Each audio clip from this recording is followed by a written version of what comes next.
Justice Prashant Kumar से जुड़ी एक बड़ी खबर सामने आ रही है। सुप्रीम कोर्ट ने अपना आदेश वापस ले लिया है। जस्टिस प्रशांत कुमार करते रहेंगे क्रिमिनल मामले की सुनवाई। देखिए, पहले यह कहा गया था कि अब वो किसी तरह की क्रिमिनल मामले की सुनवाई नहीं करेंगे, लेकिन जिस तरह से वकीलों का विरोध देखने को मिला, अब सुप्रीम कोर्ट ने अपने आदेश को वापस ले लिया है। जस्टिस प्रशांत कुमार अब क्रिमिनल मामले की सुनवाई करते रहेंगे। हाईकोर्ट के जजों के विरोध के बीच यह फैसला सुप्रीम कोर्ट ने बदला है। सुप्रीम कोर्ट ने अपना फैसला वापस लिया है। हाईकोर्ट के जजों ने फुल कोर्ट मीटिंग की मांग की थी।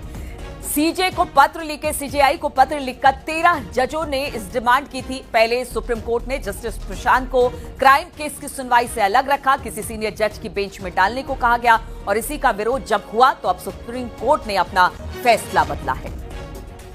बातचीत करने के लिए शंकर आनंद इस वक्त हमारे साथ जुड़ गए हैं। शंकर, ये बहुत बड़ी बात है। जिस तरह से रिटायर होने वाले थे जस्टिस प्रशांत, और उसके बाद कहा गया कि अब किसी भी क्राइम केस की सुनवाई वो नहीं करेंगे, एक सीनियर जज के साथ उनको अलग बेंच में डाल दिया गया, इसका विरोध हुआ और अब विरोध का ही असर है कि सुप्रीम कोर्ट को अपना फैसला वापस लेना पड़ा है। क्या कुछ कहा है आज पूरे इस मामले में वापस लेते हुए इस फैसले को सुप्रीम कोर्ट ने?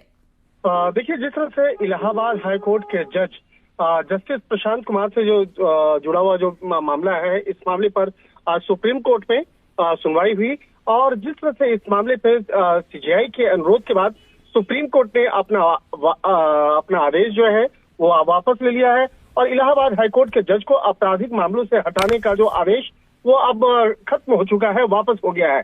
जिस तरह से इस मामले की अगर बात करें तो ये दरअसल ये जो मामला था 4 अगस्त का था। 4 अगस्त को सिविल विवाद में आपराधिक कार्रवाई करने पर सुप्रीम कोर्ट ने सख्ती दिखाई थी, और उसके बाद ये फैसला लिया गया था, और इस मामले पर सुप्रीम कोर्ट ने जस्टिस प्रशांत कुमार के आपराधिक मामलों की से जुड़े मामले की जो सुनवाई करने पर रोक लगा दी गई थी। उनका इस मामले पर कहा गया था कि जो भी क्रिमिनल से जुड़ा मामला होगा, आपराधिक मामलों से जुड़ा मामला होगा, उसमें उनको सुनवाई का हक नहीं दिया जाएगा, और इसके साथ ही कहा था कि आपराधिक मामलों की सुनवाई ना करे और वरिष्ठों के साथ बैठे, यानी कि जो सीनियर जज है उनके साथ अब बैठे। तो इस मामले में सुप्रीम कोर्ट ने जस्टिस प्रशांत कुमार के रोस्टर से आपराधिक मामलों को हटाने का निर्देश दिया गया था, और सुप्रीम कोर्ट ने इस मामले पे ये भी कहा था कि रिटायरमेंट तक जज के रोस्टर से आपराधिक मामलों का हटाने का निर्देश दिया गया था, यानी कि जब तक ये रिटायर्ड नहीं हो जाते हैं कोर्ट से, तब तक उनके प्रोफाइल में जो आपराधिक मामलों से जुड़े हुए जो रोस्टर्स हैं, जो उससे जुड़े हुए मामले की सुनवाई के लिए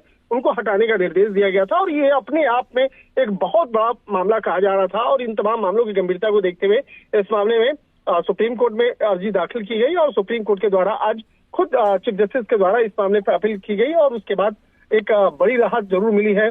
और एक तरह से कहा जा सकता है कि जिस तरह से जस्टिस जेबी पर्दीवाला और जस्टिस आर महादेवन की पीठ ने उस वक्त में 4 अगस्त को एक बड़ा फैसला लिया था, अब कहीं न कहीं इस मामले पर सुप्रीम कोर्ट में सीजेआई की अपील के बाद एक बड़ी राहत जस्टिस प्रशांत कुमार को मिली है, और कहा जा सकता है उनके लिए एक बहुत बड़ी राहत है।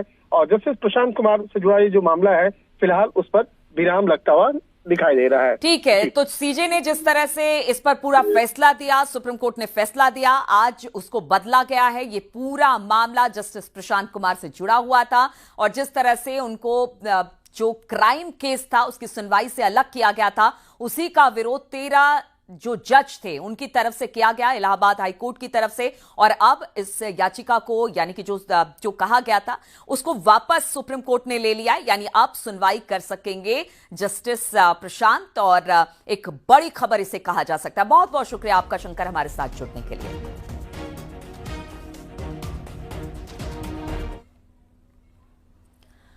और अमरोहा से खबर, जहां पर बेस्ट क्रॉप केमिकल कंपनी से गैस लीकेज की वजह से आसपास के कई इलाकों में सांस लेने में इस वक्त दिक्कत हो रही है। इस घटना के बाद प्रदूषण नियंत्रण विभाग से सख्त कार्रवाई की मांग की गई है। गजरौला कोतवाली क्षेत्र का मामला है, जहां जहरीली धुंध से लोगों को काफी परेशानी हुई। घटना के बाद नगर पालिका गजरौला की टीम मौके पर पहुंची है।